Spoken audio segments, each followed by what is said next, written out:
오늘 우리에게 주신 하나님의 말씀은 신약성경 마태복음 6장 22절에서 24절까지의 말씀이 되겠습니다. 제가 가진 성경으로는 신약성경 8면에 기록되어 있습니다. 신약성경 8면에 기록된 마태복음 6장 22절에서 24절까지의 말씀입니다. 이 기록된 계시의 말씀을 봉독하는 중에 살아계신 하나님의 음성을 모두 다 함께 들으실 수 있기를 바랍니다. 하나님의 말씀입니다. 눈은 몸의 등불이니 그러므로 내 눈이 성하면 온몸이 밝을 것이요 눈이 나쁘면 온몸이 어두울 것이니 그러므로 네게 있는 빛이 어두우면 그 어둠이 얼마나 더하겠느냐.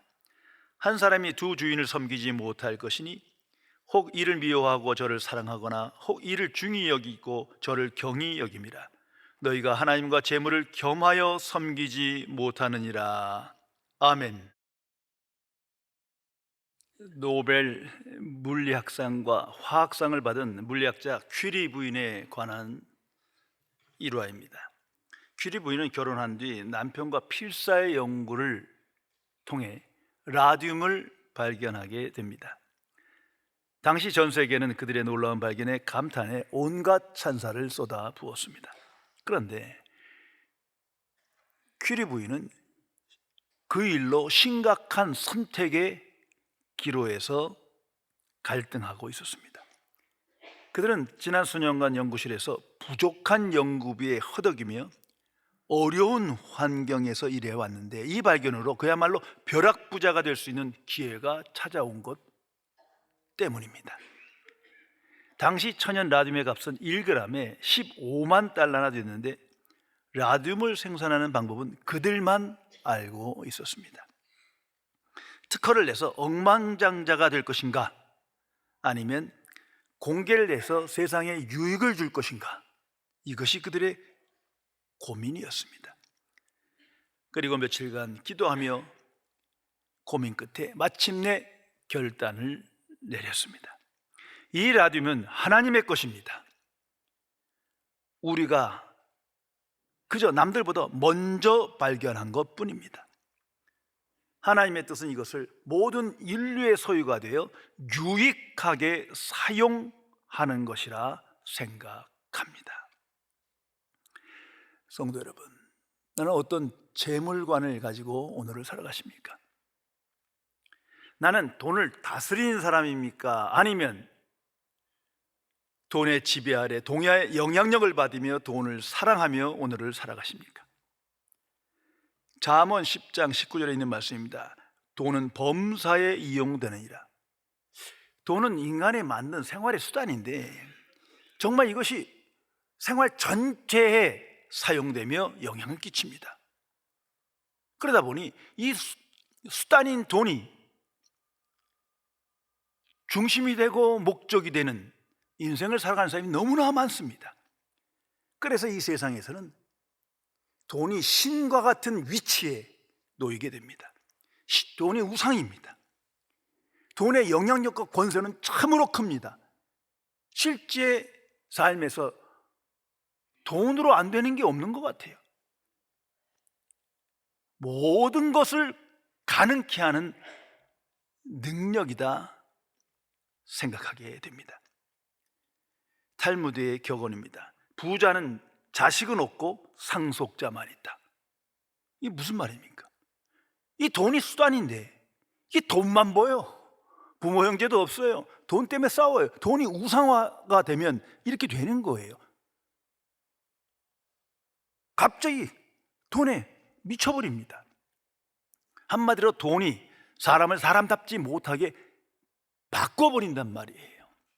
돈이 그 사람의 관점과 태도와 가치관을 변질시키기 때문입니다. 이것을 인식하며 살아가야 합니다. 그래서 예수님께서 하나님의 자녀들에게 말씀하십니다. 너희를 위하여 보물을 땅에 쌓아두지 마라. 오직 너희를 위하여 하늘의 보화를 쌓아두라 말씀하십니다. 왜냐하면 너희는 세상의 소금과 빛이기 때문이다. 하늘의 보화를 쌓아두는 것이 마땅하느니라. 너희는 하나님의 자녀요 천국 백성이기 때문이다 말씀하십니다. 그런데 우리가 하나님의 자녀임에서도 불구하고 이 세상에 살아갈 때 가장 큰 장애물이 하나 있습니다. 많은 위험 요소가 있지만 가장 큰 영적 장애물, 그것을 예수님께서 말씀하시는 거예요. 그게 바로 재물이요, 돈입니다. 그래서 바른 재물관을 갖지 못하면 다 잘못된 신앙생활로 끝이 나빠집니다. 하나님의 자녀는 돈을 수단으로, 돈을 삶의 유익으로 다스리며 살아가야 합니다. 돈에 매여서도 안 되고, 돈을 사랑해서도 안 되고, 돈이 목적이 돼서도 안 되고, 돈의 지배 아래 그 영향력 속에 살아가서는 절대 안 됩니다. 그러므로 하나님의 자녀에게 돈이 보물이 돼서는 안 되는 겁니다. 이게 만일 보물이 되면 잘못된 선택을 할 수밖에 없어요. 공부를 하면서도 돈을 많이 버는 과로 들어갈 것이요, 직장을 택하면서도 돈을 많이 주는 대로 쫓아다닐 것이요, 결혼을 할 때도 돈이 없으면 그 사람이랑 안 해. 돈 많은 쪽으로 기울어지는 거예요. 모든 삶의 선택에서 돈이 좌우하게 된단 말이에요. 이 부지불식간에, 그 결정적인 순간에 이렇게 초라한 모습으로 변질되는 것입니다. 종교개혁자 마틴 루터는 사람의 일생에 일어나는 회심을 세 가지로 보았습니다. 함께 생각해 보세요. 첫째가 머리의 회심입니다. 이성적이고 자기중심적인 판단과 관심에서 하나님 중심의 가치관으로의 전환이다. 나 중심에서 하나님 중심으로, 육의 생각에서 영의 생각으로의 전환이 회심입니다. 나는 예수를 믿는다 하면서 이 생각의 전환이 없다면, 머리의 전환이 없다면 아직 하나님의 자녀가 아닌 거예요. 그건 말뿐이에요. 또한 가슴의 회심이다. 분노와 좌절, 죄책과 후회와 같은 마음의 상태에서 감사와 용서와 희망과 긍정의 상태로의 전환이다. 이제는 하나님의 자녀에게 어떤 상황에 살더라도 하나님의 은혜와 사랑에 응답하며 감사하며 살아가는 그 전환이 있고서야 회심이 있다 말할 수 있는 것입니다. 세 번째, 이게 가장 중요한 문제입니다. 주머니의 회심이다. 행동의 변화에서 핵심은 돈의 문제다. 자신의 돈을 어떻게 사용하고 어디에 사용하고 있는가와 더불어 옳은 방법으로 돈을 벌고 있는가에 대한 문제에 관하여 정당할 수 있어야 한다. 한마디로 물질에 관하여 청지기의 인식을 가지고 청지기의 삶을 살아가느냐, 이것이 결국 진정한 회심을 한 하나님의 자녀 아닌 자의 시금석이라고 생각하는 것입니다. 돈의 회심에 대해서, 주머니의 회심에 대해서 가장 중요한 분별의 기준은 11조입니다. 그래서 하나님께서 11조를 바치라 명령하신 거예요. 여긴 깊은 메시지가 있습니다. 그 11조를 즐거운 마음으로 드린 사람은 모든 것이 하나님께 있다, 하나님의 것이다, 창조신앙을 고백하는 거예요. 그리고 내게 주어진 모든 것은 하나님의 선물이다. 내가 노력했지만 그 열매를 거둔 것은 하나님의 은총이다. 나는 단지 청지기일 뿐이다. 그것을 의미합니다. 더 나아가 나는 이 돈, 재물로부터 자유인이다. 돈의 지배를 받지 않는다. 그러므로 기꺼운 마음으로 예물을 바칩니다. 무엇보다도 모든 내게 주어진 재물은 하나님의 영광을 위하여, 하나님의 뜻을 위하여 즐거움으로, 마음으로 사용할 것이다. 그것을 서원하는 거예요.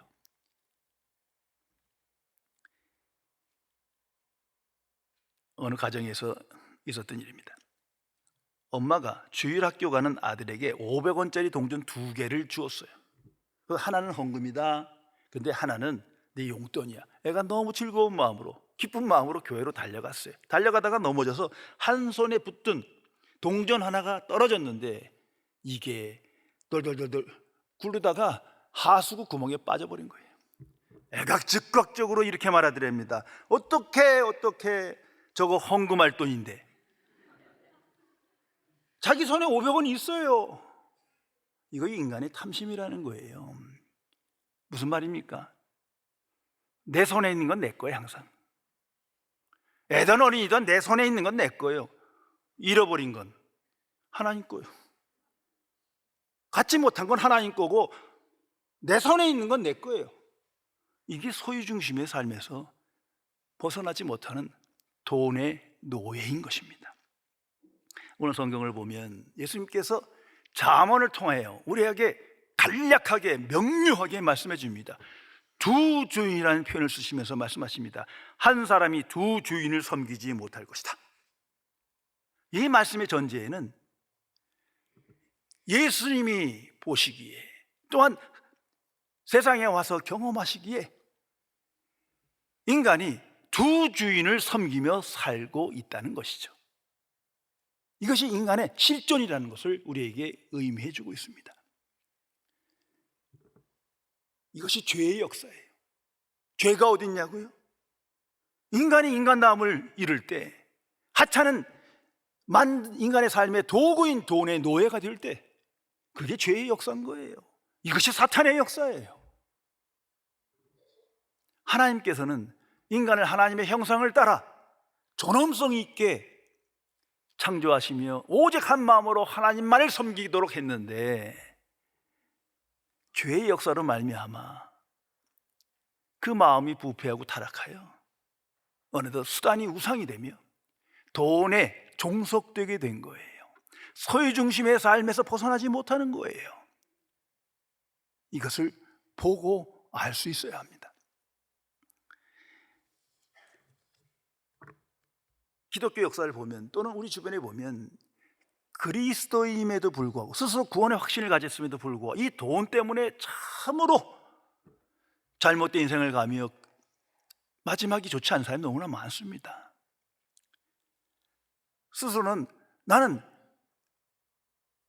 누가 봐도 보물을 땅에 두며 살아가는데 자신은 보물을 하늘에 쌓아둔다고 착각하는 거예요. 위선입니다.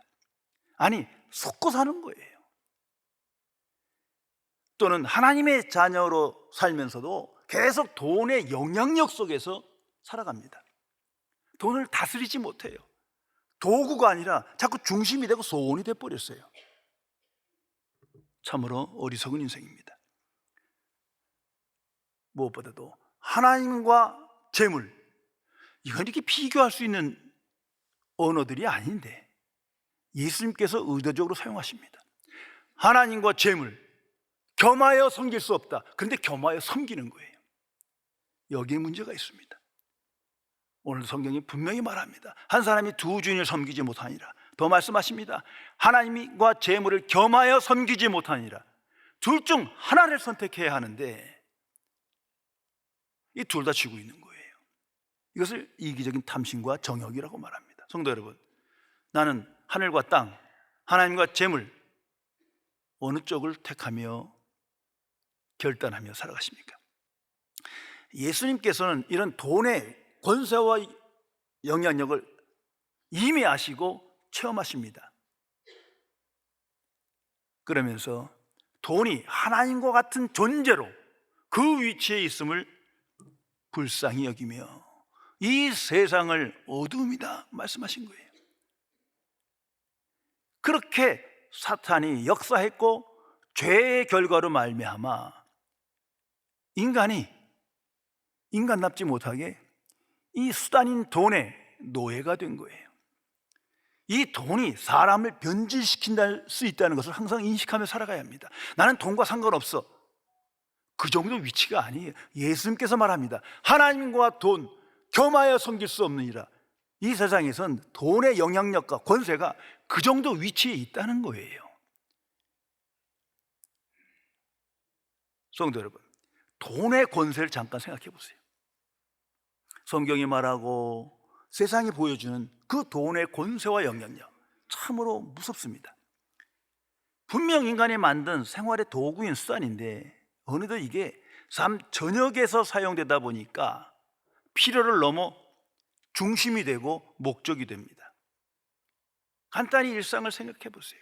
이 돈을 벌기 위해서 참으로 많은 시간과 열정을 쏟아붓습니다. 그 10분의 1만 하나님께 쏟아도 성자 소리 들을 거예요. 그런데 엄청나게 쏟아부으면서 살아가요. 공부도 돈 많이 주는 쪽으로 몰리고, 직업도 돈 많이 주는 쪽으로 선택하고, 결혼도 그렇게 합니다. 그러다 보니 소원이 돈이 돼버려서 성공, 소유, 결국 그 얘기를 합니다. 너무나 부끄러운 건 기도도 그렇게 해요. 알게 모르게 그렇게 하는 거예요. 지금 이 예배 시간 안에서도 기도를 하면서 이 나라의 복을 주사, 무슨 복? 따지고 보면 돈복을 얘기하는 거예요. 잘 살게 해주세요. 아니, 회개가 먼저 아닙니까? 회개하고 하나님께 돌아오고 복을 믿는 거, 그게 먼저지. 영원히 구원받지 못한 상태에서 복을 주고 평안하게 안정되게, 그게 돈 달라는 얘기랑 똑같은 얘기예요. 깊이 생각해야 합니다. 죄송합니다만 교회 개척도 돈이 많이 필요해요. 그런 세상인 거예요. 또한 이 돈의 권세가 너무 커서 이제 돈을 황금 열쇠 생각합니다. 모든 문제의 해결책이요, 만사형통의 열쇠인 거예요. 실제로 우리 삶을 생각해 보세요. 내가 간절히 원하는 것, 갈망하는 것, 대부분 돈이면 다 해결될 거예요. 그게 돈의 지배를 받는 인생인 겁니다. 오늘날 정치와 돈, 이거 분리될 수가 없어요. 정치 자금이 많아야 영향력 있게 당선도 돼요. 특히 대통령 선거가 얼마나 돈의 권세가 무서운지를 말해줍니다. 이 대통령이라 참 지도자를 뽑는 건데, 그리고 정직하고 인격적이고 도덕적이고 뭔가 훌륭한 면이 있어야 하는데, 그걸로는 절대 대통령 못 돼요. 능력 있어야 돼요. 무슨 능력? 경제 안정의 능력, 경제 성장의 능력. 그럼 와 하고 뽑아줘요. 다 사기당한 거예요. 무슨 갑자기 경쟁 능력이 생깁니까? 그런데도 글로 끌려가는 거예요. 이게 다 돈이 그 사람의 생각을 변질시키고 속는 인생이 돼버린 거예요. 그리고 이 돈이 그 사람의 우선순위를 바꿔버립니다. 이 참으로 무서운 겁니다. 가치관이 변질돼요. 결국 돈에 종속되고 돈의 지배를 받고 자유인이 못 돼요. 돈 앞에선 자유인이 못 되는 거예요. 불쌍한 인생이에요. 무엇보다도 돈이 그 사람의 행복관을 결정합니다. 그렇게 변질됐어요. 돈이 있어야 행복할 것 같아. 그 생각 자체가 병든 거 아닙니까? 그런데 그것이 헛된다는 것을 인정하지 않는 거예요. 분명히 돈 많은 사람 보면 아는데, 맨날 싸우고 재산 싸움하고 불행한데, 그런데 돈이 있어야 행복하다고 생각하는 거예요. 그리고 돈이 없으면 불행하다고 생각해요. 돈이 없으면 실패했다고 생각해요. 이게 모든 게 돈이 결정짓는 이러한 영향력 아래 우리가 살아갑니다. 돈이 우상이 돼버렸어요. 결국 돈이 사람을 뒤바꿉니다. 사람을 변화시켜요. 관점과 태도, 가치관을, 인생관을 뒤바꿉니다. 그 주변에 갑자기 벼락부자 된 사람 보면요, 말과 행동이 달라져요. 지가 그런 줄 알아. 이게 돈의 위력이에요. 이 돈이 갈망되고 돈에 집착하는 것, 돈을 사랑하는 것, 그래서 소유 중심에서 못 벗어납니다. 그 결과는 뭡니까? 항상 근심하고 염려하고 불안하고 초조하고 긴장하고 더 얻고자 하고 절망하고 낙심하고 두려움 속에 살아가요. 그래서 예수님께서 의도적인 용어를 쓰십니다. 섬긴다. 두 주인을 섬기지 못하느니라. 하나님과 재물을 겸하여 섬기지 못하느니라. 반복적으로 섬긴다, 서브한다는 거예요. 섬긴다라는 말을 쓰십니다. 나는 절대 아니야. 착각하지 마세요. 깊이 생각해보면 다 여기 걸려 있어요. 돈이 수단인데 오히려 돈을 쫓아 돈을 섬기는 인간이 돼버린 거예요. 부지부식간에 하나님의 자녀임에도 불구하고 여기서 벗어나지 못한 상황이 이루어진단 말입니다. 더 나쁜 건 뭔지 아세요? 하나님과 돈을 겸하여 섬기는 그 사람이 가장 악한 거예요. 그래서 예수님께서 이렇게 보시면 참 불신앙의 사람들, 우상숭배하는 사람도 있는데 거기다 말씀 안 하시고 하나님을 섬긴다 하면서 재물과 명예와 권력을 취하는 이 두 주인을 섬기는 사람에서 그냥 독사의 자식아 하고 저주하십니다. 깊이 생각해야 합니다. 이 대표적인 돈과 하나님을 겸하여 섬기는 이들이 유대인이에요. 성경에서도 그렇지만 오늘까지 그렇습니다. 저는 한편은 이해가 돼요. 그 유대인은 우리와 달라요. 수천 년 동안 나라와 민족이 없어요. 그래서 나그네로 살아요. 노예로 살아요. 그냥 존재 없는 사람으로 살아요. 그러니 자기를 지켜줄 것은 현실적으로 돈인 거예요. 의식주 해결이 누가 나를 도와주지 않아요. 철저하게 그러한 인생을 그 민족은 살았거든요. 그래서 생활 철학에 돈에 대해서는 무섭습니다. 냉철해요. 그러다 보니 하나님과 재물을 겸하여 섬기는 세속신앙으로 변질된 거예요. 그걸 아시고 말씀합니다. 그래서 오늘날에도 보면요, 그 소수민족인데 역사 안에 가장 큰 부자들 중에 대다수가 유대인이에요. 이 돈에 대한 집념 굉장한 사람들입니다. 돈은 황금 열쇠와 같다. 탈무드에도 기록되어 있어요. 그 고난과 역경 속에서 삶에서 배운 나름대로의 지혜인 거예요. 그러나 주께서 말씀하십니다. 하나님과 돈은 겸하여 섬길 수 없느니라. 성도 여러분, 그런데 그러한 세속적인 신앙이 기독교 안의 교회에 몰려 들어왔어요. 그것이 번영의 신학이에요. 번영의 복음이라는 거예요. 예수 믿고 구원받으면 모든 게 잘 돼요. 만사형통이에요. 부와 건강을 얻고 성공하고 많은 재물을 얻고 주여 주여 감사합니다. 그래서 천국 못 들어가는 거예요. 그렇잖아요. 주여, 여기서는 의문이 없어. 그런데 주머니가 회심을 못했어요. 은밀하게 위선적으로 돈의 노예였던 거예요. 하나님은 아시는 겁니다. 그런데 이 번영의 복음이 전 세계 교회의 성장을 이루어요. 엄청나게 성장합니다.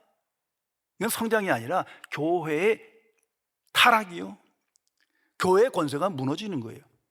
이제 그걸 보고 있는 거예요. 하나님의 자녀는 오직 하나님만을 소망하며 하나님께 예배하는 사람을 일컫는 겁니다. 그런데 세상 사람이 보이기에, 불신자가 보이기에 전혀 그렇게 안 보여. 같이 지내보면 저놈이 더 무서워. 이게 문제인 거예요. 사도행전 5장에 보면 충격적인 이적이요 계시적인 사건이 나타납니다. 그게 아나니아와 삽비라의 사건이에요. 누가 시키지도 않았는데 자발적으로 다른 사람들이 재물을 팔아서 유무상통하고자 하나님께 예물을 드리니까 이 부부가 자기도 그런 존경을 받고 싶어서, 칭찬을 받고 싶어서 그런 일을 벌이는데, 문제는 소유를 일부를 숨겨놓고 이게 전부입니다, 거짓말을 하게 된 거예요.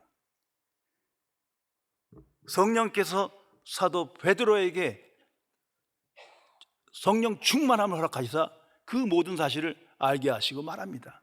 어찌하여 하나님을 속이려 하느냐? 넌 지금 사람을 속인 게 아니라 성령을 속인 일이다.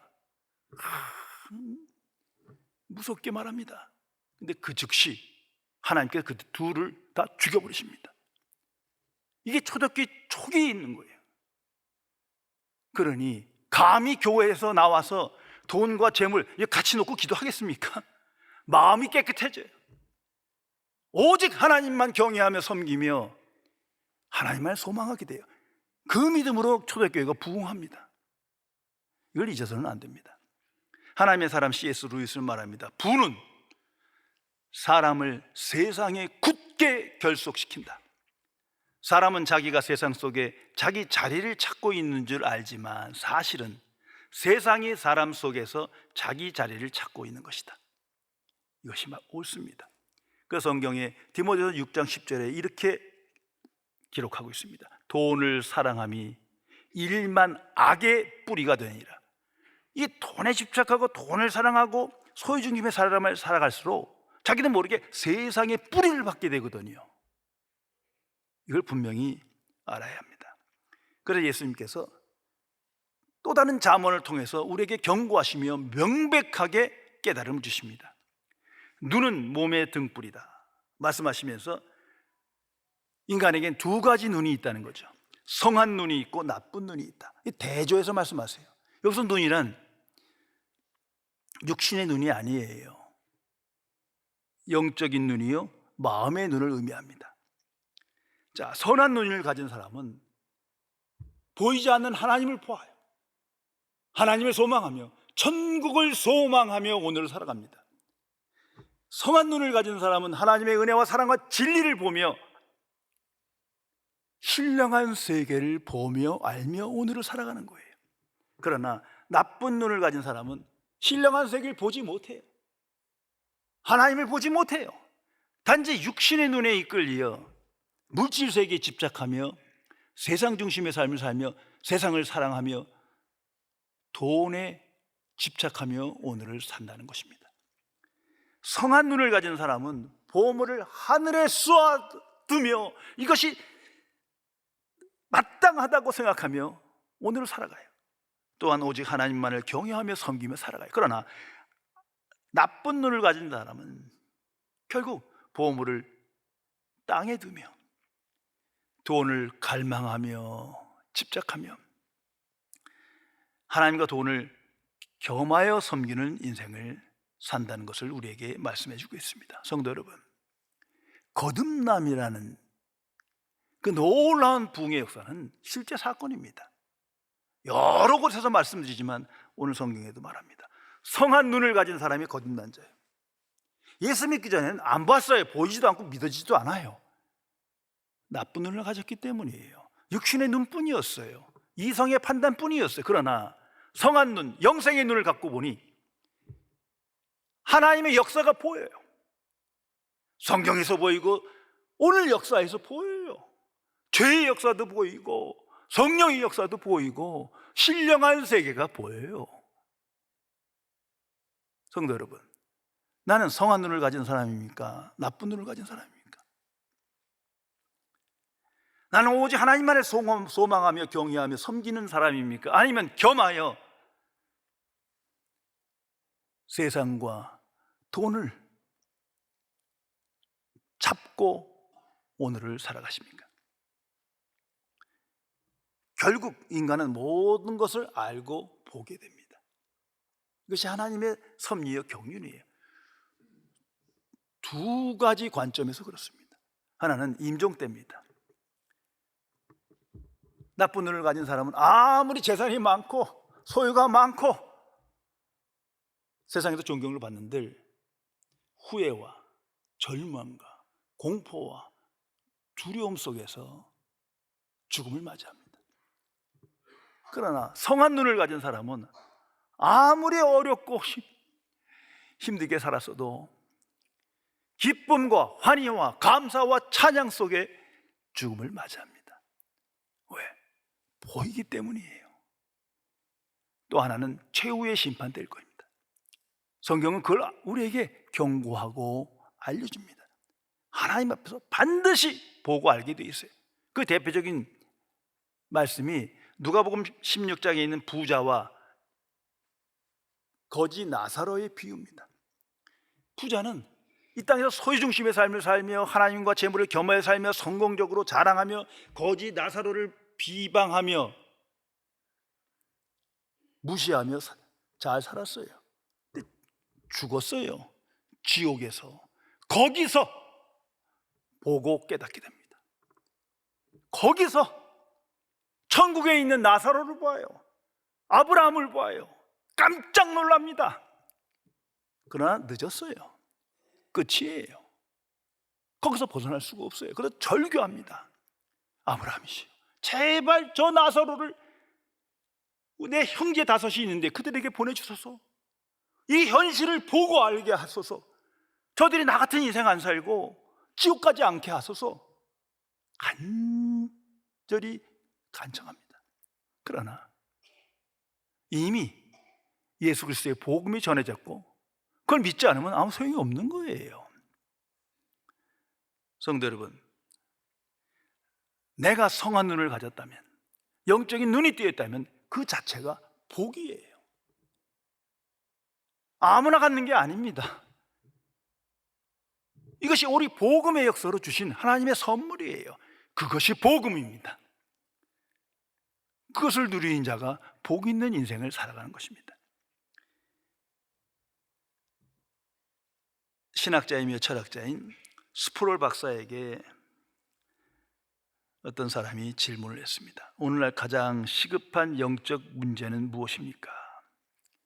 그는 주저없이 대답했습니다. 오늘날 가장 시급히 해결할 영적 문제는 바로 참 하나님을 발견하는 것입니다. 그러자 두 번째 질문이 이어졌습니다. 그렇다면 성도들이 해결해야 할 가장 시급한 영적 문제는 무엇입니까? 그는 다시 한번 주저없이 말했습니다. 마찬가지입니다. 참 하나님을 발견하는 것입니다. 성도들이 하나님의 속성과 성품과 본성을 이해한다면 그들의 삶에 혁명이 일어날 것입니다. 성도 여러분, 나는 참으로 하나님을 알고 믿고 하나님의 역사 안에 내가 있음을 고백하며 그것을 보며 소망하며 오늘을 살아가십니까?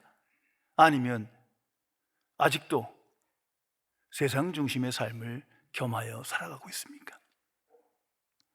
하나님의 자녀는 항상 예수 그리스도 안에서 그리스도의 복음을 깊이 묵상함으로 그리스도를 본받고 따르며 그리스도의 영광을 나타내는 사람입니다. 그래서 예수 그리스도처럼 하나님 아버지를 봅니다. 예수님은 항상 하나님 아버지를 보셨습니다. 하나님이 우리에게 예수 그리스도로 말미암아 아버지 되십니다. 그 하나님 아버지와 바른 관계를 맺으며 하나님만을 소망하며 경외하며 섬기는 인생이 복 있는 인생입니다. 그런 인생을 통하여 이제는 불신자와 구별된 재물관을 가지고 본을 보입니다. 나 자신 보기에도 예수 믿기 전과 완전히 구별된 소유관을 가지고 오늘을 살아갑니다. 더 이상 돈은 수단이지 중심도 목적도 소원이 될 수 없는 거예요. 이제는 돈을 다스리는 자로 돈의 영향력에서 자유로워집니다. 돈의 지배 속에서 선택하지 않습니다. 그리고 정당한 방법으로 돈을 벌며 하나님의 뜻을 위하여 선한 목적으로 그 재물을 사용하게 됩니다. 그 사람이 하나님 앞에 충성된 청직입니다.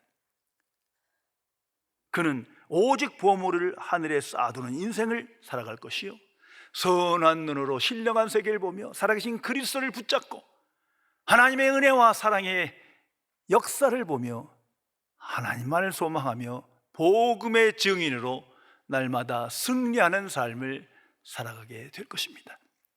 기도하시겠습니다. 창조주이시며 거룩하신 하나님 아버지, 오직 예수 그리스도를 믿음으로 나의 주로 영접하여 하나님의 자녀 되었지만 아직도 주가 내 속에 주가 되지 못하시고 내가 주님 외에 세상 것들을 사랑하며 돈에 집착하여 하나님의 은혜를 망각하고 신령한 복을 소홀히 여기며 여전히 세상의 종으로 살아가는 어리석은 죄인들을 용서하여 주옵소서. 세상은 어둠이다 주께서 말씀하셨지만 아직도 세상 것들을 사랑하며 소유 중심의 가치관에 이끌려 살아 신령한 것을 보지 못하고 성한 눈으로 살아가지 못하고 영의 생각에 이끌리지 못하여 하나님 중심의 인생을 살지 못하는 죄인을 용서하여 주옵소서. 나의 주 성령이시여, 하나님의 자녀 안에 계심을 확신하오니 성령 충만함을 허락하시사 진실로 하나님을 발견하며 하나님을 경외하며 사랑하며 섬기는 승리의 삶을 살도록 지켜 주옵소서. 주 예수 그리스도의 이름으로 간절히 기도드리옵나이다. 아멘.